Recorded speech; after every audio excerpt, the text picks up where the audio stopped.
Hey guys, what's going on? It's Salvage here, and today we're going to be talking about the Joker movie, and essentially just my thoughts about the trailer and how good the trailer was. Like, honestly, the trailer blew my expectations out of the water. I didn't expect it to be as good as it was, and personally, it looks pretty fantastic. And I figured out, and actually somebody told me on Twitter, that the cinematographer that's doing Godzilla, King of the Monsters, is doing this movie, which explains everything. It explains so much if you've been watching the marketing for Godzilla King of the Monsters. It's incredible. So for this one, it just, for Joker, it just looks fantastic. Joaquin Phoenix really does embody the character of the Joker near the end as well. Like, even in this trailer, you see his decline. Like, you get to see the transformation from Arthur Fleck to Joker. Like, you see like that small transformation and kind of like how different of people they are, and it's going to be very interesting to see this entire thing. And I love how they're incorporating the entire Batman universe into this, with of course Bruce Wayne, Thomas Wayne.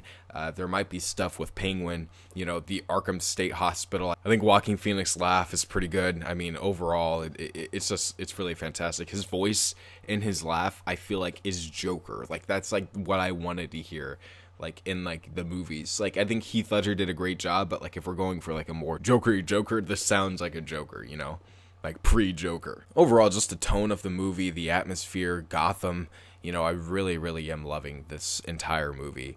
At least the trailer makes it look like it's really fantastic. And personally, I think that if the movie is like this, if it's like anything like the trailer, I think everybody's gonna love it. Like, I think it's really fantastic. Like, the scenes with Bruce Wayne and him coming up to Bruce Wayne, that's like creepy as shit. Like, personally, I thought that was really terrifying. When he's about to go on stage, I think a lot of people kind of missed that reference to The Dark Knight Returns.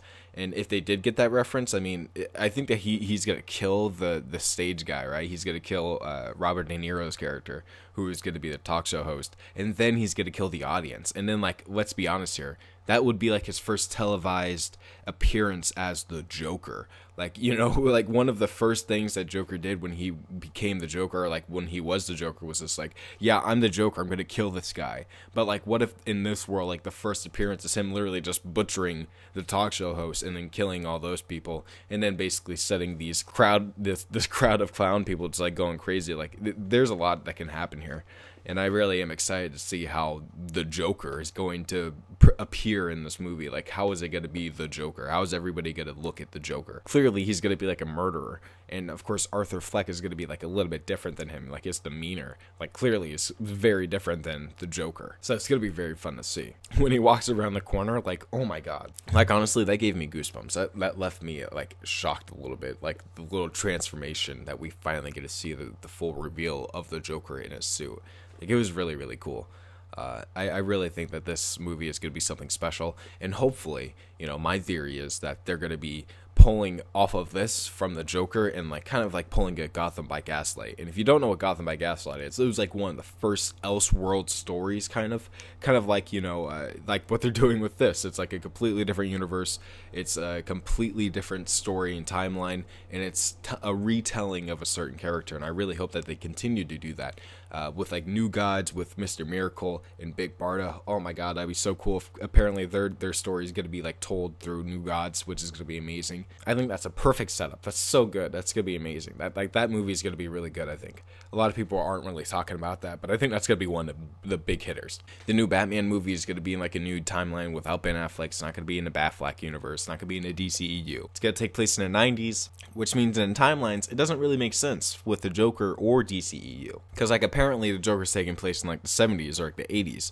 So like, do we really want to see like a 20-year-old Bruce Wayne Batman fight against a 60-year-old, 55-year-old Joker? Like, do we really want to see that? You know, I think that Matt Reeves is going to give us a traditional Batman movie, and even without the Joker, like, I think that we're just going to focus on other villains that aren't the Joker. Like, I think that he's going to bring the Joker somewhere else, but like, right now, from what we've heard, the Joker's not really in this movie. And if he is, then I mean, fine, yeah, that'd be cool if it's Joaquin Phoenix, but right now it seems like this is a one-shot movie, and that's completely fine with me. And I hope that they continue with the one-shot. Or if like people like a certain Elseworld story, like with a Justice League team, like an actual Justice League team, like the original Justice League team in like the 40s, dude, if somebody made an Elseworld story like that, that would be incredible. Like, I wouldn't even care. Just bring in Martian Manhunter, Aquaman, the original lineup. Like, that would be pretty incredible. I think a lot of people would enjoy that.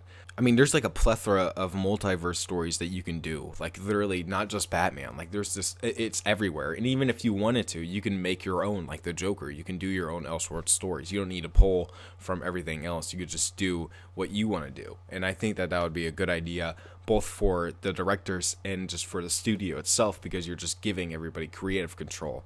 You're really letting the creators of these films do what they want to do and make really good projects, like what we're probably going to be seeing with Joker. And it looks like they're pushing the envelope with this one. It looks like it's going to be a hard R, honestly. It looks really, really gritty, really, really dark. Personally, I'm okay with that, and I can't wait to see it. But overall, you know, I think that this should be the start of the Elseworld franchise for the DCEU, or the DC Universe.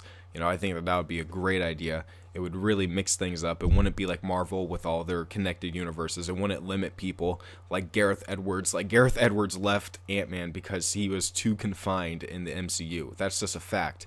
You know, we could have had a very, very incredible, you know, Ant-Man movie. I'm not saying that the Ant-Man movie we got wasn't good. I'm just saying that if Gareth Edwards did it, it probably would have been fucking fantastic. Like, it would have been out of this world if he had creative control, which he didn't because it was in the MCU.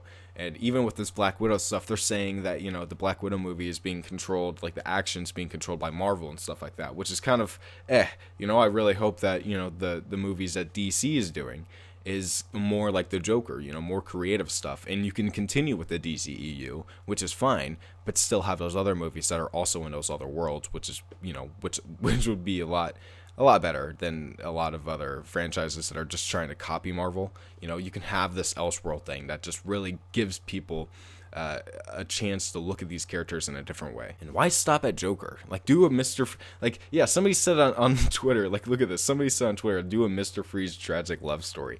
That's a genius idea. Holy shit. Like, you don't need Batman for this. Like, even here with people are saying, like, oh, you need Batman for the Joker. You realize, like, Heath Ledger wasn't created by Batman, right? Like, his Joker wasn't created by Batman. I mean, I guess you can say it, because of him, I mean, not really. No, no, actually, no, it wasn't because of Batman. Like, Joker probably would have sprung up no matter what. So, personally, this Joker movie just makes more sense. But yeah, that's all I gotta say. Tell me what you guys think in the comments below. What do you guys think about my Elseworld franchise thing that DC should do? I know this is a video that I didn't think I was even going to make, but I'm going to have more videos on in the future. So go ahead and subscribe if you like DC and stuff like that. I'm going to be talking about that way more. I'm going to be talking about Batman Hush very soon and a few other things about Arkham 2019. So stay tuned. I'll see you guys in my next video. Peace out.